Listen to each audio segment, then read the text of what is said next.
Hoy, hermanos, comenzamos entonces nuestra nueva serie que la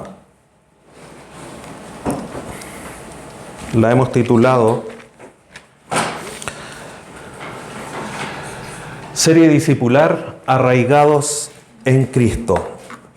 Recordarle que todos los temas que vamos a tratar, 11 temas muy variados, nacen a raíz de la necesidad que ustedes mismos expresaron y por eso un poco se ha titulado Serie Discipular, porque entre enseñanza dominical y discipulado y creo que finalmente todo apunta, todos los temas que vamos a tratar van a estar mirando, van a estar enfocados hacia estar arraigados en Cristo, y de ahí también la imagen que nos va a estar acompañando durante todas estas series, como ustedes lo pueden ver, un árbol con raíces sobre las Escrituras, ¿ya?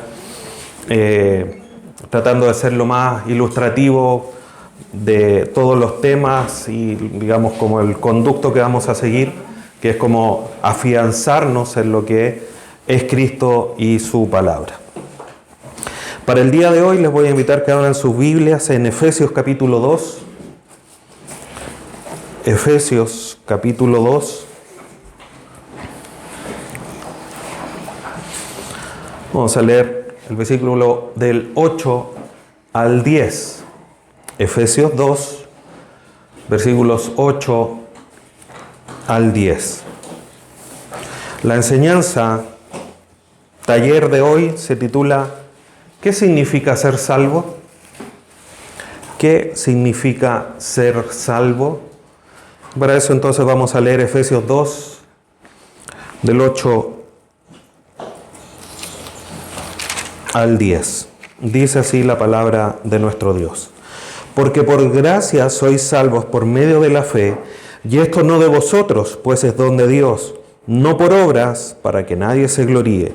Porque somos hechura suya, creadas en Cristo Jesús, para buenas obras, las cuales Dios preparó de antemano para que anduviésemos en ellas. ¿Qué significa ser salvo? Y a modo de introducción, hermanos, quiero que meditemos, pensemos en alguien, en una persona que cae en un río profundo.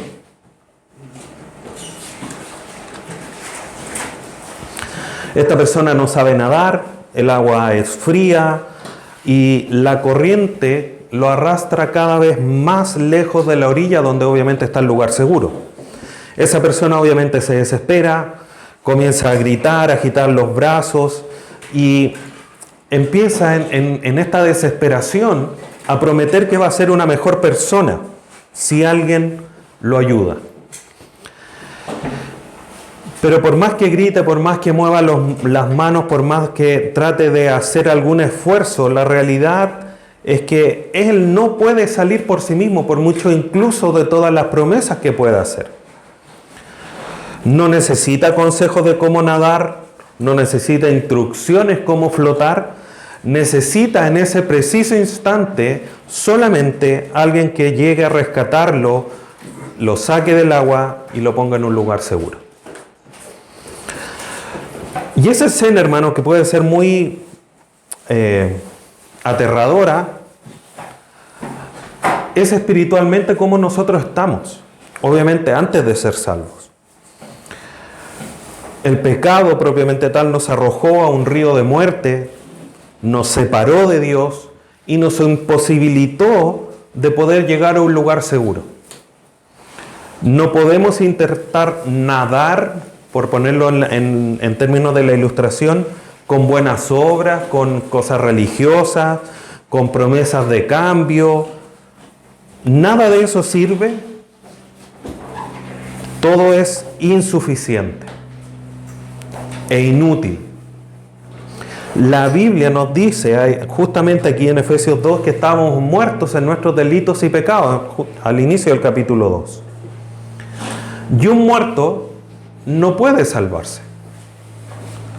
Necesita una solución externa, necesita que llegue algo de afuera, necesita que una fuerza externa llegue para poder ser rescatado.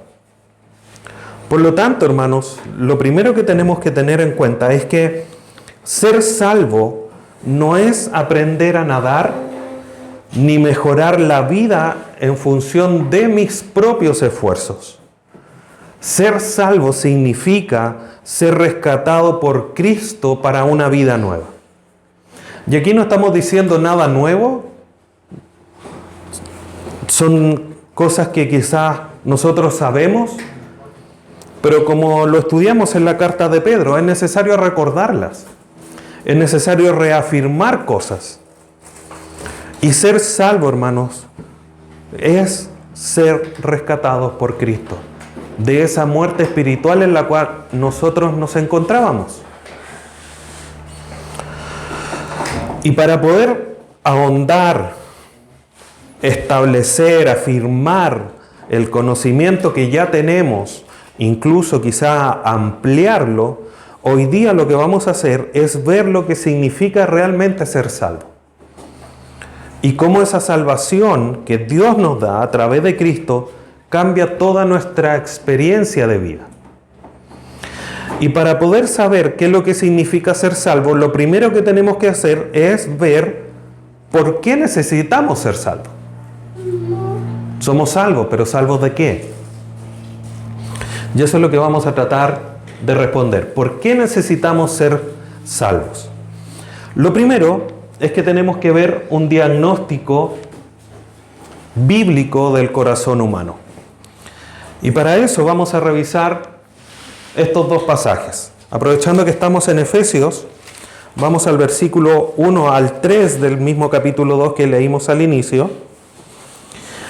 Y dice: y Él os dio vida a vosotros cuando estabais muertos en vuestros delitos y pecados, en los cuales anduvisteis en otro tiempo siguiendo las corrientes de este mundo conforme al príncipe de la potestad del aire, el espíritu que ahora opera en los hijos de desobediencia, entre los cuales también todos nosotros vivimos en otro tiempo en los deseos de nuestra carne, haciendo la voluntad de la carne y de los pensamientos, y éramos por naturaleza hijos de ira, lo mismo que los demás. Dejen una marca ahí en Efesios, vamos a volver ahí y vamos a Romanos 3:23. Y Romanos 3:23, que es un pasaje conocido, nos agrega, nos amplía este diagnóstico que necesitamos tener. Efesios 2 nos dice que estábamos muertos en delitos y pecados, siguiendo las corrientes de este mundo, conforme a la potestad del aire. Y Romanos 3:23 nos dice: por cuanto todos pecaron y están destituidos de la gloria de Dios. Isaías menciona en el capítulo 59 que dice que nuestras iniquidades, hablando del pueblo de Israel, han hecho división entre vosotros y vuestro Dios.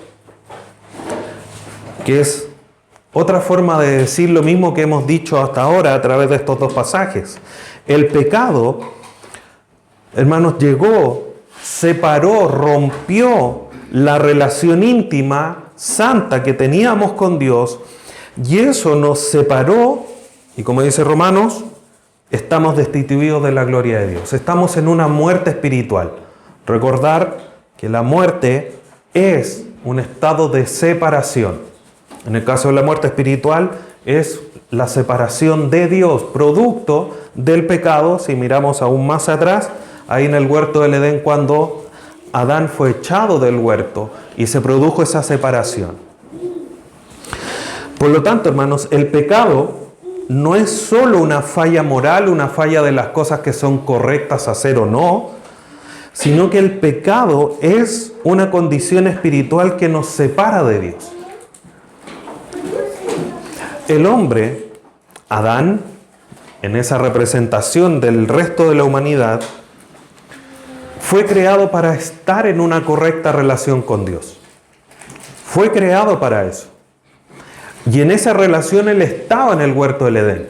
Dios bajaba, conversaba con él, se paseaba por el huerto. Había una intimidad profunda, santa, con el hombre. Cuando llegó el pecado, esa relación íntima se rompió.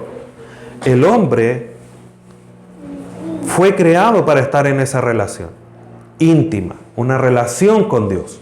Por lo tanto, el pecado que nos separa tiene que ser solucionado. Y ese es el problema del hombre. La separación que tenemos con Dios. El pecado. Y ese es el diagnóstico bíblico, en términos sencillos, de por qué nosotros necesitamos ser salvos. O de qué necesitamos ser salvos.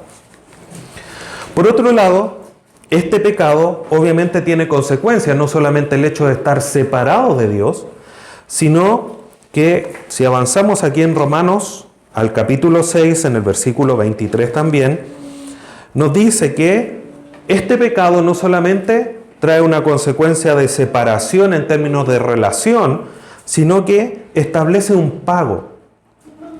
Y dice Romanos 6:23, porque la paga del pecado es muerte, mas la dádiva de Dios es vida eterna en Cristo Jesús, Señor nuestro. Entonces tenemos esta comparación. Romanos 6:23 nos enseña que el pecado requiere la muerte. Pero Dios, en este contraste, ofrece otra cosa que no es el pecado, es la vida eterna, es la dádiva de la vida eterna. La muerte por el pecado no es solo física, sino que es espiritual y altamente posible de llegar a ser eterna. Pero también es verdad que hay una solución, como nosotros ya sabemos. Entonces la muerte no es solo física, es espiritual y eterna sin Dios, pero altamente posible de solucionar a través de la obra de nuestro Señor Jesús. Pero hay una realidad aún más triste. Si hasta aquí podemos decir que esto es triste, que esto es terrible, que es un escenario muy oscuro, también es cierto porque debemos decir que tenemos una imposibilidad de poder salvarnos o de autosalvarnos. Porque aquí, hermanos, no se trata de ser mejor, ni de hacer buenas obras por nuestro propio esfuerzo. Estamos espiritualmente muertos y necesitamos que Dios nos dé vida, como dice Efesios capítulo 2, versículos 4 y 5. De hecho, dice, pero Dios, por su gran amor, os dio vida. Ahí dice Efesios 2, versículo 4. Y tenemos esa dicha de tener la vida eterna, pero la única solución que necesitábamos venía de parte de afuera de nosotros, externa. No era algo que nosotros podríamos hacer. Agustín de Hipona dice, el pecado no solo nos hace culpables delante de Dios, nos hace incapaces de salvarnos. Entonces no solamente nos separa de Dios el pecado, sino que además nos imposibilita de poder acercarnos a Dios nuevamente. Y esto lo podríamos ejemplificar como un paciente con insuficiencia respiratoria que le cuesta respirar. Un paciente le dice, no, pero respira, toma harto aire. El paciente no se mejora con consejos. El paciente lo que necesita es oxígeno, una intervención de un médico. Y asimismo nuestra alma, hermanos, necesita no de consejos, necesita el soplo de vida de Dios para que el pecado sea solucionado. Hemos hablado mucho más respecto del pecado en la serie que acabamos de ver. Tenemos una serie de 5 o 6 enseñanzas anteriores respecto de la salvación. Pero al día de hoy, hermanos, con este quizás pequeño recordatorio, ¿Qué tan consciente eres de la gravedad del pecado en tu vida? ¿Cuán conscientes somos de que el pecado es algo serio y grave en nuestra vida? ¿En qué cosas al día de hoy, hermanos, estás intentando salvarte por tus propios medios, por nuestras propias fuerzas? Como iglesia, ¿estamos conscientes de la gravedad del pecado que nos separa de Dios? Hoy día somos salvos y estamos cercanos, gracias a Dios. Pero el pecado que está en nosotros también es cierto que nos separa de estar en comunión e intimidad con Dios. Martin Lloyd-Jones dice: solo quien entiende la profundidad de su pecado aprecia la grandeza de la gracia. Por eso es tan importante entender cada día más la gravedad, la profundidad, lo triste, lo grave, lo oscuro del pecado. Porque es la única forma de que nosotros apreciemos con mayor hermosura la gracia de Dios. Entre más oscuro esté, más apreciamos una pequeña luz. Imagínense, entre más oscuro, cuando se prende un foco de estos gigantes, halógenos, y alumbra todo, más lo apreciamos. Entre más oscuro, entre menos veamos, más se aprecia.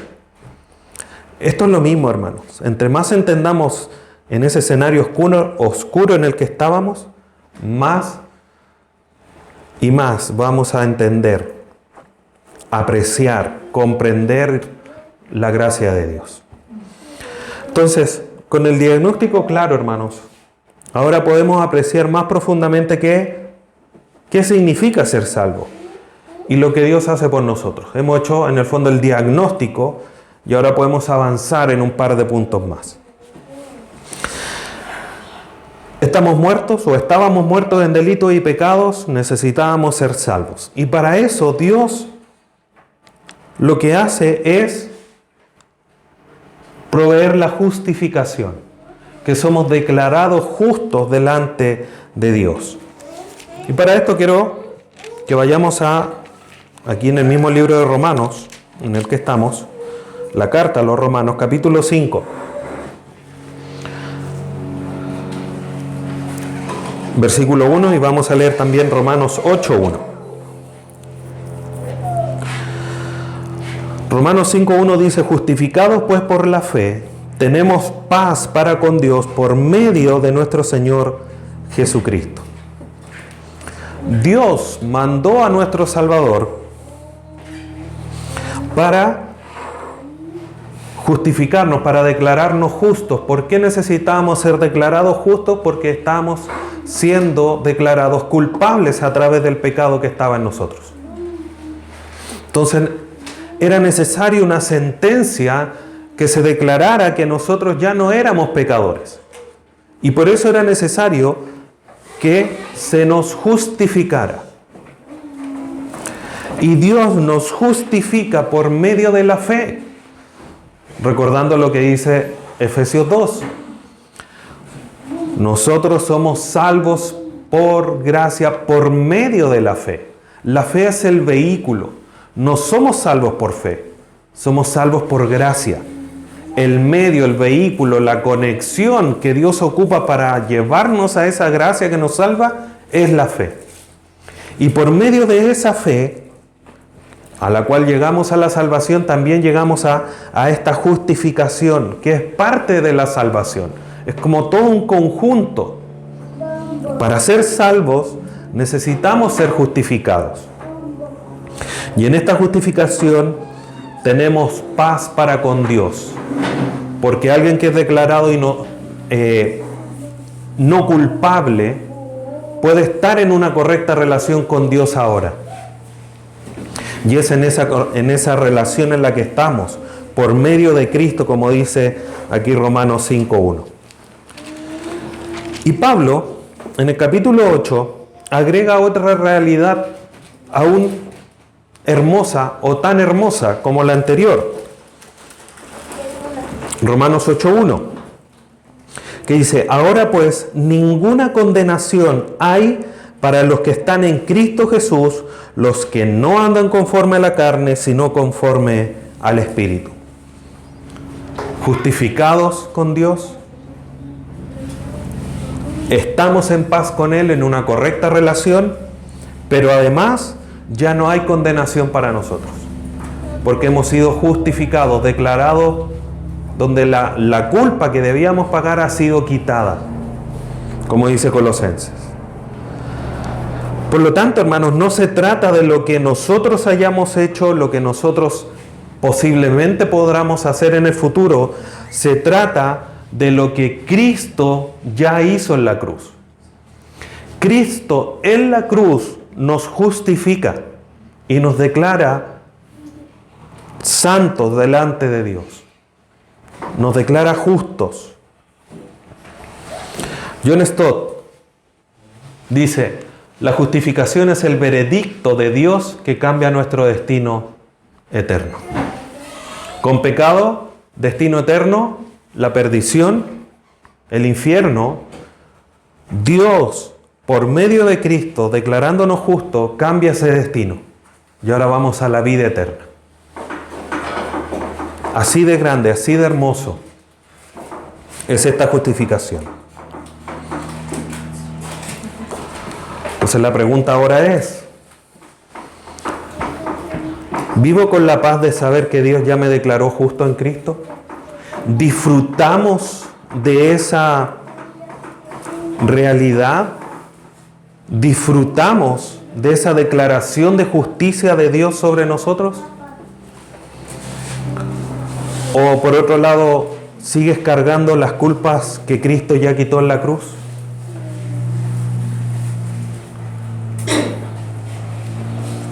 ¿Estamos viviendo como una iglesia, una comunidad que descansa en la paz de Cristo sin condenación? ¿Estamos teniendo esa dicha? Martín Lutero decía: Dios no nos declara justos porque somos justos, sino porque Cristo lo es en nuestro lugar. Cristo en la cruz nos declara justos. Por lo tanto, cuando decimos Cristo en la cruz nos declara justos, es porque Cristo llegó a la cruz. Nuestra justificación tiene un costo muy alto, que es el precio de nuestro Salvador clavado en la cruz del Calvario. Y Dios no solo nos declara justos, también nos hace nuevos por medio de su Espíritu. Entonces, como les decía, hermanos, aquí hay una cadena de situaciones. Primero, obviamente, se genera un problema del cual necesitamos ser salvados. Y Dios para eso ofrece la justificación. Pero no es solamente una justificación, sino que además hay que agregar a esa justificación, que por sí ya es hermosa, un acto más de parte de Dios hacia nosotros, que es la regeneración o el nuevo nacimiento, o somos hechos nuevos. Conocido es el pasaje de segunda carta a los Corintios 5:17, todos los que están en Cristo son nuevas criaturas. Pero mira además lo que dice Tito capítulo 3.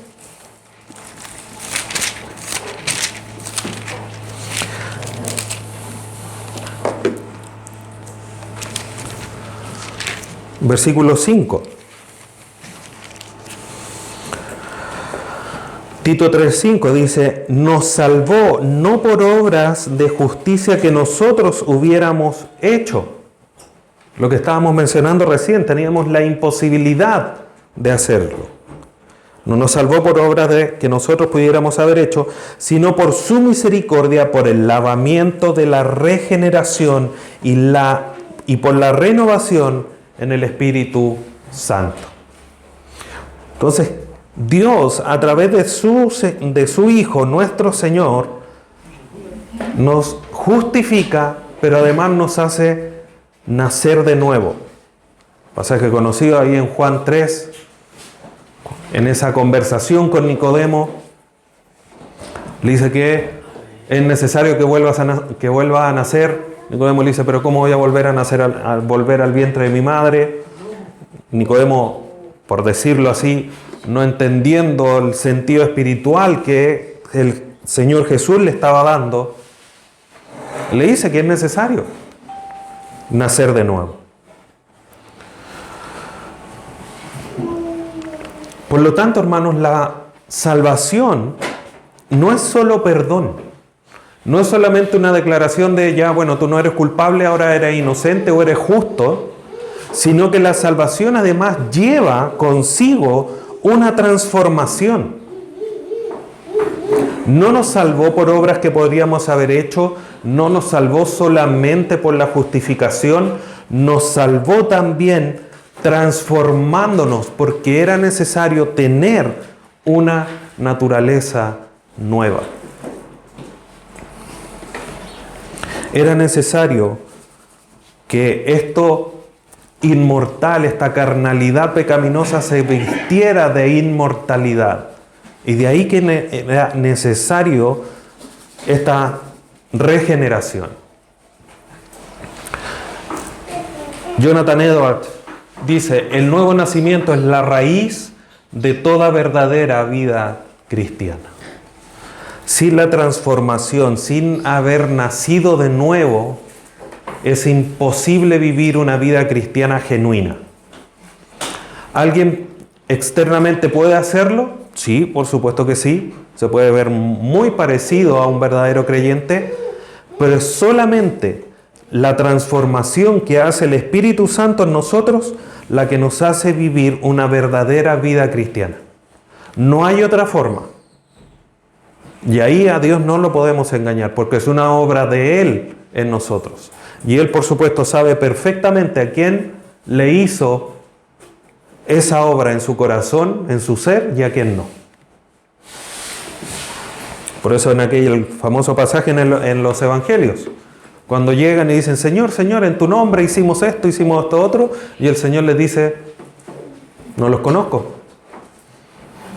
Porque a pesar de que externamente podrían haber hecho grandes obras,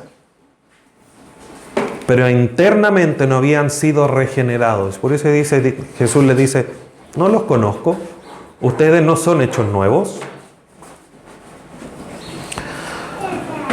Esa es la pregunta, hermanos. ¿En tu vida hay una evidencia de una nueva vida o una vida nueva? ¿Hay una evidencia de una regeneración en tu vida? ¿Es visible? Si hemos nacido de nuevo, ¿estamos permitiendo que el Espíritu Santo nos transforme diariamente en la santificación que necesitamos? Ahora, mucho más allá, ¿se ve en nosotros como iglesia la evidencia de una vida nueva en el Espíritu? ¿De que hemos sido transformados? ¿Es visible eso? ¿La gente lo podrá ver? ¿De que en nosotros hay una transformación y que no somos igual al resto de las personas? No porque seamos mejores, sino porque Dios hizo una obra de regeneración en nosotros.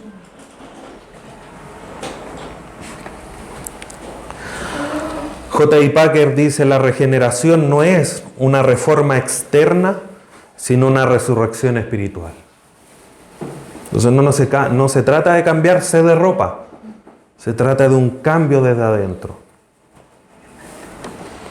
Ahora, esta nueva vida que hemos recibido no es pasajera, sino que se extiende y va mucho más allá, incluso hasta la eternidad que vamos a vivir con Dios, en comunión con Él.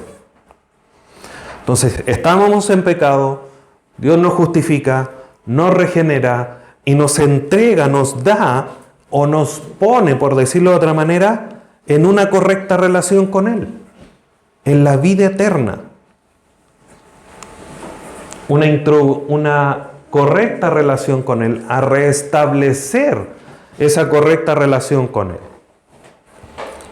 Un pasaje que es muy conocido, Juan 3:16, y lo podemos recitar, dice que porque de tal manera amó Dios al mundo para que todo aquel que en Él crea no se pierda, mas tenga vida eterna. ¿En qué momento tenemos la vida eterna. Hay algunos que creen que la vida eterna nosotros la tenemos en el momento que somos glorificados y que en este momento no tenemos la vida eterna. Pero pasajes bíblicos nos enseñan que desde que creemos en el Señor Jesús, ya estamos en una correcta relación con Él. Los mismos pasajes que hemos leído en Romanos. Para los que están en Cristo, ya no hay condenación. Por lo tanto, si ya no estamos en condenación, estamos en una correcta relación con Dios, porque hemos sido justificados con Él y estamos viviendo en paz con Dios. Por lo tanto, por un lado, hermanos, efectivamente no vemos concretamente la vida eterna en nuestra vida, porque aún debemos de morir. Pero sí estamos gozando parte de sus beneficios, porque estamos en una correcta relación con Dios. Y eso es parte de la vida eterna. El mismo Señor Jesús dice, y esta es la vida eterna, que te conozcan a ti, al Padre. Y al Padre lo estamos conociendo. ¿Lo vamos a conocer plenamente? Sí, cuando estemos en la eternidad. Pero ahora conocemos al Padre a través de nuestro Señor Jesús. Por lo tanto, la vida eterna ya la tenemos. Y esta vida eterna no es solo algo que tenga una duración infinita, sino que tiene que ver con la calidad de vida. Y por eso también se habla de esa vida abundante.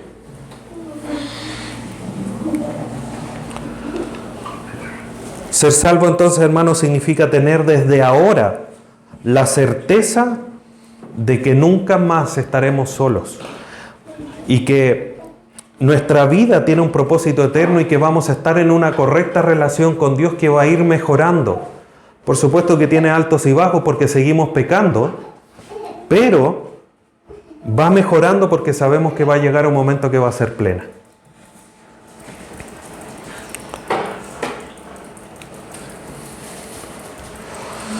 Billy Graham dice, la vida eterna no comienza cuando morimos, comienza cuando creemos.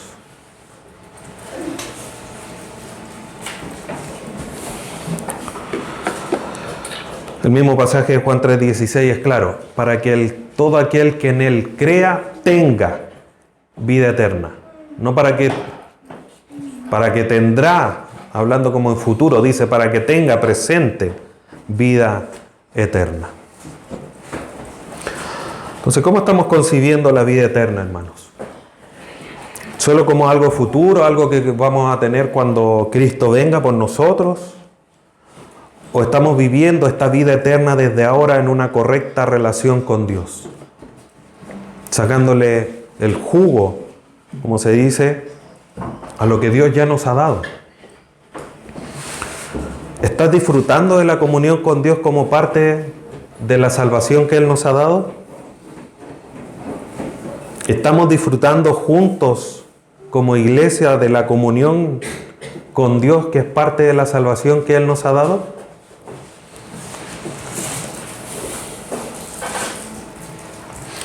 Karl Barth dice, ser salvo es entrar en comunión con el Dios viviente. Tenemos que aprovechar de que estamos en esa correcta relación. Entonces, esta vida eterna, hermanos, está asegurada en Cristo y nadie la va a arrebatar. Nadie. Y eso es algo que tenemos que entender. Hay una seguridad de nuestra salvación. Y podemos vivir con confianza. Porque si no la ganamos por obras, no la vamos a mantener por obras. Porque la salvación es por gracia, pasado, presente y futuro. Toda la salvación es por gracia.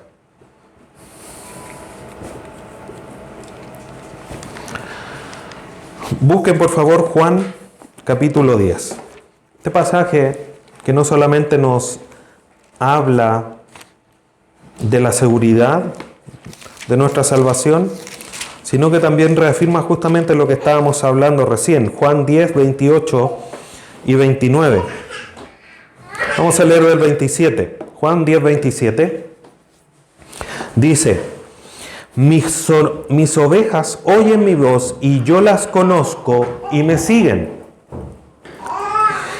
Y yo les doy vida eterna. No dice les daré. Les doy vida eterna. Y no perecerán jamás, porque obviamente tienen vida eterna, ni nadie las arrebatará de mi mano. Mi Padre, que me las dio, es mayor que todos, y nadie las puede arrebatar de la mano de mi Padre. Es un hermoso pasaje de la seguridad que tenemos de nuestra salvación. Jesús nos da vida eterna hoy porque no vamos a perecer jamás. Y desde ese momento en que tenemos la vida eterna, nadie nos va a sacar de las manos de nuestro Dios, que es más grande que todos. Por lo tanto, nadie puede llegar y quitarle nada. Por lo tanto, hermanos, nuestra salvación no descansa en lo que podamos hacer o no podamos hacer. Descansa en el poder de Dios, no en nuestras capacidades. Descansa en lo que Dios ha hecho.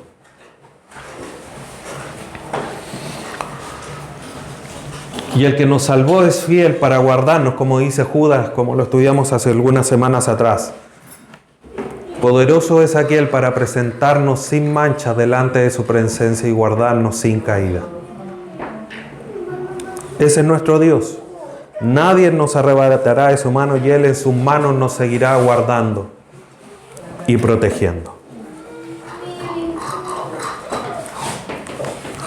Charles Spurgeon dice: la seguridad de la salvación no descansa en nuestras fuerzas, sino en la promesa de Dios.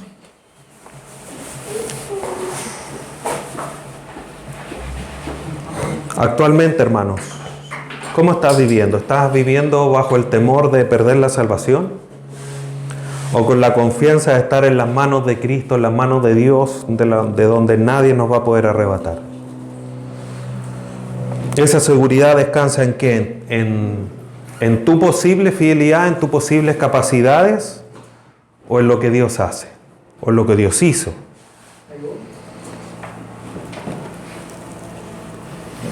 Juan Calvino, respecto de Filipenses 1:6, dice: el que empezó la obra en nosotros la perfeccionará hasta el fin.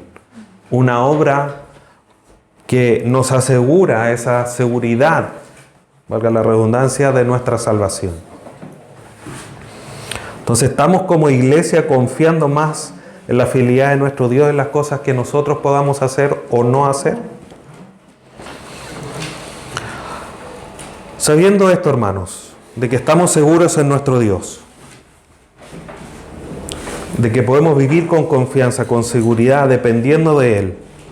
Ahora esta salvación, que estábamos en pecado, hemos sido justificados, hemos sido regenerados. Todo eso ahora es seguro porque tenemos vida eterna, una vida eterna segura. Todo eso, tiene que tener una expresión en la vida diaria.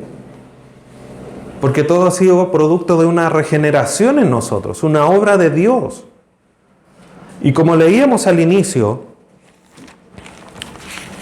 en Efesios, el versículo 10 del capítulo 2 es muy claro, hermanos.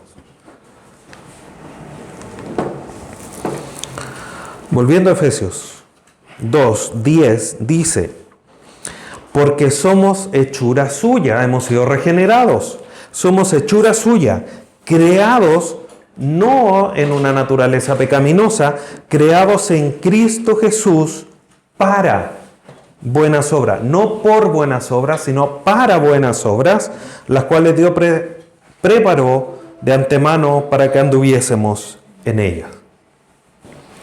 Las obras, hermanos, no son el medio para salvarse, son el fruto de la salvación, son las consecuencias de ser hechos salvos. Entonces las obras aquí no es que no pierden un papel importante, no tienen un papel salvífico, porque no tiene poder para salvarnos, pero sí tienen, comillas, poder para demostrar que hemos sido salvados por Dios.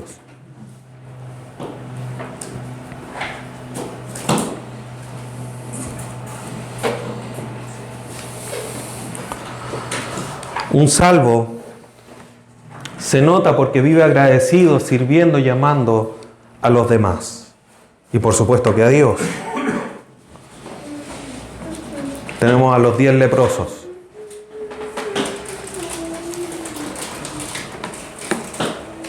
¿Cuántos leprosos fueron sanados?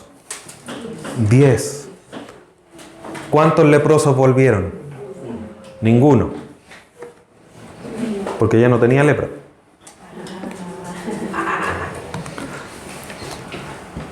Pero de los 10 que sanó, solo uno volvió, agradecido, a dar gracias. No sabemos, la historia bíblica no nos dice qué pasó con los otros 9, pero sin lugar a duda, lo que no podemos tener en duda es, o mayormente en duda, la única que tiene seguridad plena es Dios, pero la obra que Él hizo de ir y dar gracias por la obra que había recibido en su vida, es de este que volvió. Y podríamos decir que ese fue salvo. Porque se ve en una manera externa la obra interna de su corazón, de ser agradecido.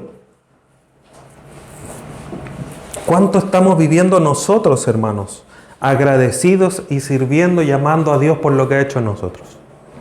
Y eso se nota no solamente con venir, estar acá, cantar, estar en las actividades de la semana, nuestra vida diaria, nuestro hogar, en la intimidad, cuando estamos solos, solo cuando estamos con nuestro esposo, nuestra esposa, cuando estamos en el trabajo. En todo momento se ve esa vida de agradecimiento, de servicio a Dios, de amar a Dios. Matthew Henry dice, las buenas obras no son la raíz de la salvación, son su fruto inevitable. Inevitable. Entonces, ¿qué frutos inevitables estás produciendo por la salvación que Dios te dio? ¿Qué frutos está rindiendo tu vida? ¿Ven otros a Cristo en tu manera de servir y amar? ¿En cómo te desenvuelves en tu matrimonio, con tus hijos, con los demás hermanos, con tus vecinos? ¿Ven a Cristo? ¿Ven la obra de Dios en tu vida? ¿Ven otros a Cristo reflejando en nuestra manera de servir como iglesia?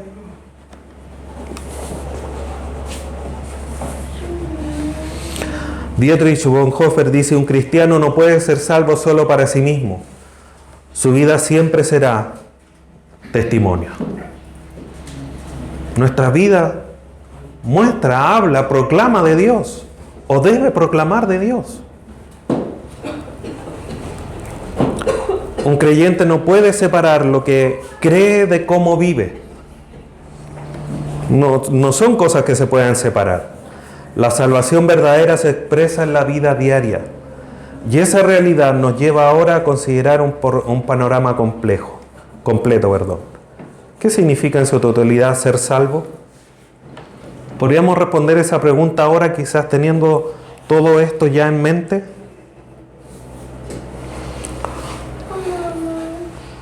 Y vamos a tratar de dar una respuesta.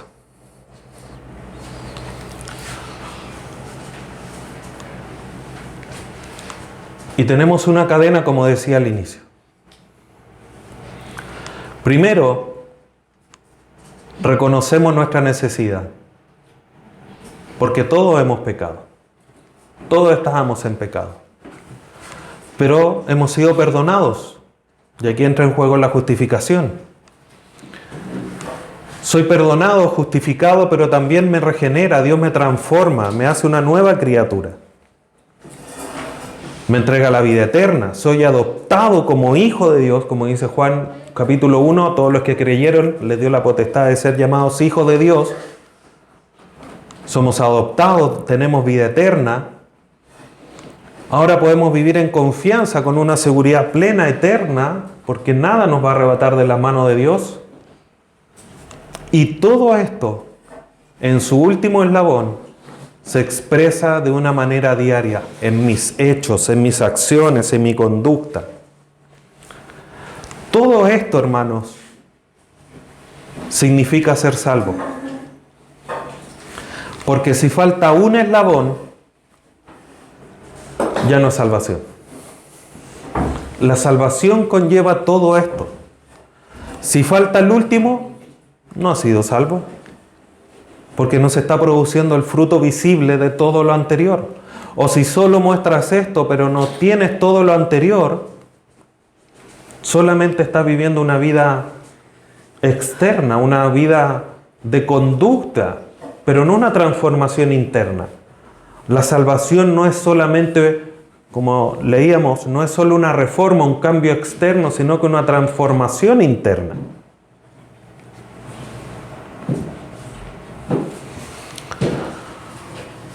Sinclair Ferguson dice, fuimos salvos, estamos siendo salvos y seremos salvos.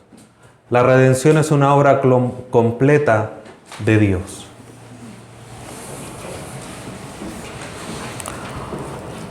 Entonces quiero que volvamos a la imagen del inicio, donde teníamos a este hombre que se estaba ahogando, que estaba en la mitad del río, gritaba, movía los brazos y que no podía hacer nada para poder salvarse. Pero ahora imaginémoslo a la orilla del río, empapado, cansado, pero con vida. No salió por sus fuerzas.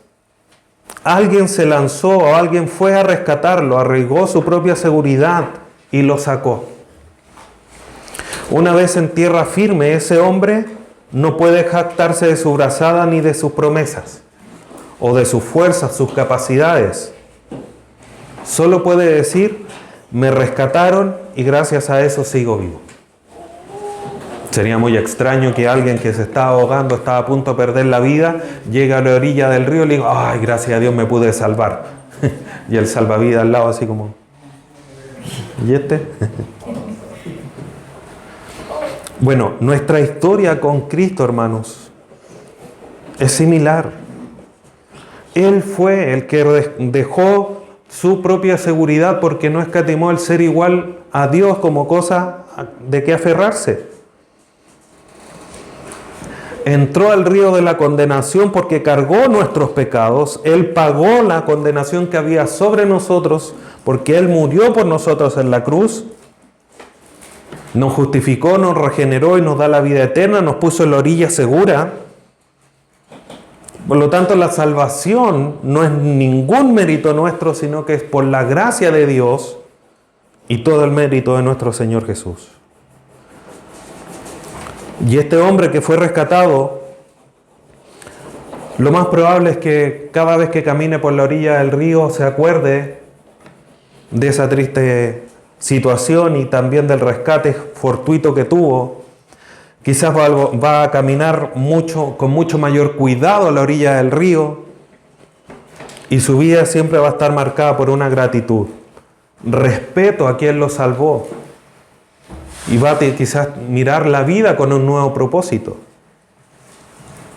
Ahora llevándolo a nuestro terreno, si hemos sido salvados, ¿cuánta gratitud hay en tu vida o está expresando tu vida?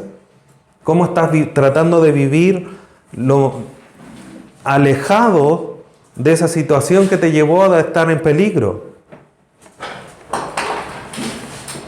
Entonces, ¿estás viviendo tu salvación como un regalo presente y que da una esperanza futura maravillosa? ¿Habrá alguien cerca de ti que necesita escuchar de esta salvación o que necesita que Cristo también llegue a su vida para ser rescatado del río? Como iglesia, estamos mostrando juntos la gratitud de haber sido rescatados y llamando a otros a que se suban a este barco, a esta arca de salvación. John Piper dice, la salvación es de principio a fin obra de Dios, pero una vez recibida, transforma todo en nosotros. No hay nada que nosotros hagamos pero después de la salvación ya no somos nosotros. En el mejor de los sentidos, entonces se entiende que obviamente seguimos siendo nosotros, pero somos completamente regenerados. Entonces, hermanos, hoy Cristo sigue extendiendo su mano. La pregunta es, ¿quieres seguir luchando en el río o dejar que Él te saque a la orilla de la vida? Y alguien podría decirme, sí, pastor, pero yo ya soy salvo, yo creo en el Señor Jesús, Él ha hecho una obra en mi vida. Pero ¿qué área de tu vida sigues luchando con tus propias fuerzas? Y no dependiendo del Señor. El llamado es para siempre recibir la salvación. Hoy día es la oportunidad, mañana quizás ya no podemos estar ahogados. Y si ya la tenemos, hay que vivirla con gratitud y esperanza. Entonces digo, ¿hay alguien salvo aquí? Si todos decimos amén, entonces el llamado es a vivir con mayor gratitud, con mayor esperanza, mostrando con mayores hechos o con hechos mucho más profundos y arraigados en nuestra vida. Porque recuerden, ser salvo es ser rescatados por Dios, transformados por Él, para manifestarlo a través de obras. Ser salvo no es solamente que yo diga, sí, yo creo en el Señor Jesús. Se trata también de cómo mis obras, mis hechos están diciendo que yo soy salvo.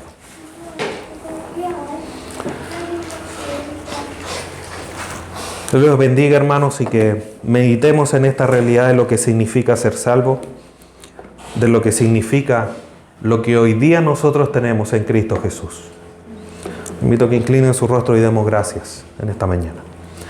Padre Santo, te damos gracias, Padre bendito, en esta mañana por tu amor, tu misericordia. Gracias por lo que nos has dado, por esta salvación tan grande, a la cual nosotros no podíamos acceder y que solamente por gracia la tenemos el día de hoy. Gracias por esa obra. Sin lugar a duda, Dios amado, que debemos pedirte, porque si hay algo cierto, como es la seguridad que tenemos en ti, también es cierto que no vivimos de la manera en que nosotros deberíamos vivir siendo salvos. Porque seguimos pecando, porque sigue habiendo en nosotros áreas oscuras que debemos de entregarte para que sean transformadas. Te pedimos perdón por aquellas áreas. Quizás nuestros pensamientos, nuestras formas de hablar, nuestros comportamientos. Ayúdanos a transformarlos y a vivir como los hijos tuyos que somos. Te damos gracias, Padre bendito, en esta mañana. Continúa haciendo esa obra que tu misma palabra nos enseña. Para que el día del Señor, cuando Él venga por su iglesia, nos encontremos santos, puros, esperando el regreso, esa manifestación gloriosa de nuestro Señor Jesús. Te damos gracias en esta mañana, te glorificamos, Padre bendito. Lo hacemos todo por medio de nuestro Salvador Jesús. Amén.